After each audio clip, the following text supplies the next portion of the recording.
രാഷ്ട്രീയം മാറുന്നതിനെ കുറിച്ചല്ല ഞാൻ പറഞ്ഞത്.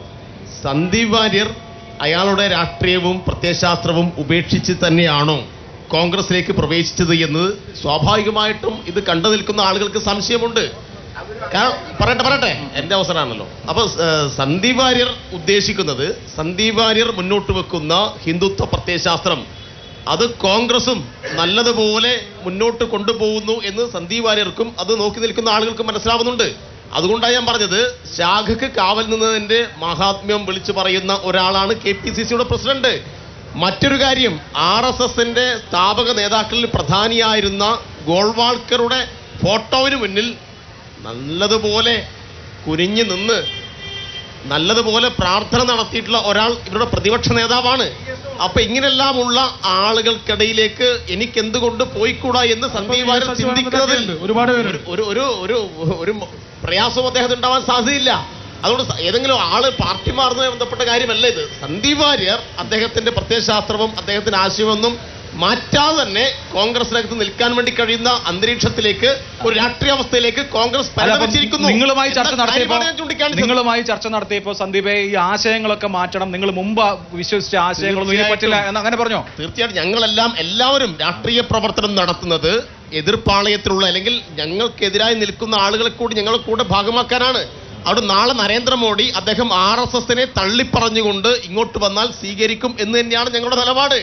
അതുകൊണ്ട് രാഷ്ട്രീയം മാറുന്നതിനെതിരായിട്ടുള്ള കാര്യമല്ല പറഞ്ഞത്. പക്ഷെ RSSന്റെ കൊടും വിഷമായിട്ടുള്ള സന്ദീപ് വാര്യർക്ക് പോവാൻ കഴിയുന്ന വിധത്തിലേക്ക് കോൺഗ്രസ് RSSുമായി ചേർന്ന് അതുമായി ബന്ധപ്പെട്ട ചങ്ങാത്തം, അവരുടെ ഒരു പ്രത്യയശാസ്ത്ര നിലപാട്, മൃദു ഹിന്ദുത്വ നിലപാട് ആ നിലയിലേക്ക് മാറിയിരിക്കുന്നു എന്നതാണ് വർത്തമാനകാല.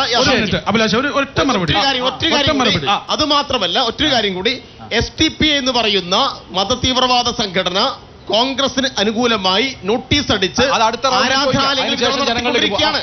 അപ്പൊ ഇവർക്ക് എല്ലാ വിധത്തിലുള്ള ഇതുപോലെയുള്ള തീവ്ര മതപ്രസ്ഥാനങ്ങളുമായിട്ടും ബന്ധപ്പെടാൻ കഴിയുന്നു എന്നാണ് നമ്മളിപ്പോ ഇവിടെ കാണുന്നത്.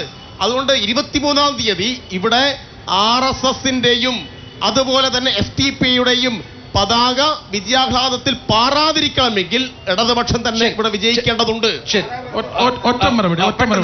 ഇവിടെ ഗുജറാത്തിലെ കലാപമുണ്ടാക്കി നൂറുകണക്കിന് മനുഷ്യരെ ചുട്ടരിച്ചു കൊന്ന് ഗോദ്രയിലെ സന്യാസിമാരുടെ ട്രെയിന് തീവെച്ച് അതിന്റെ പേരിൽ അന്വേഷണം നേരിട്ട് പിന്നീട് അധികാരത്തിന്റെ പേരിൽ പിന്നീട് വർഗീയതയുടെ പേരിൽ രാജ്യത്തെ പ്രധാനമന്ത്രിയായ നരേന്ദ്രമോദിയെ ഞങ്ങൾ രാഷ്ട്രീയത്തിന്റെ പേരിൽ സ്വീകരിക്കും. അപ്പോഴും ഇവിടെ സന്ദീപ് വാര്യരെ സ്വീകരിക്കില്ല എന്ന് പറഞ്ഞാൽ CPMന്റെ ഇരട്ടത്താപ്പാണ്.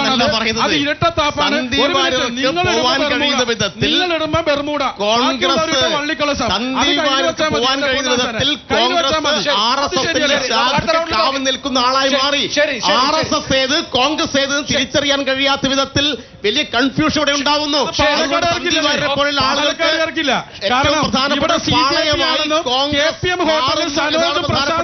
ഒരുമിച്ച് സ്വകാര്യം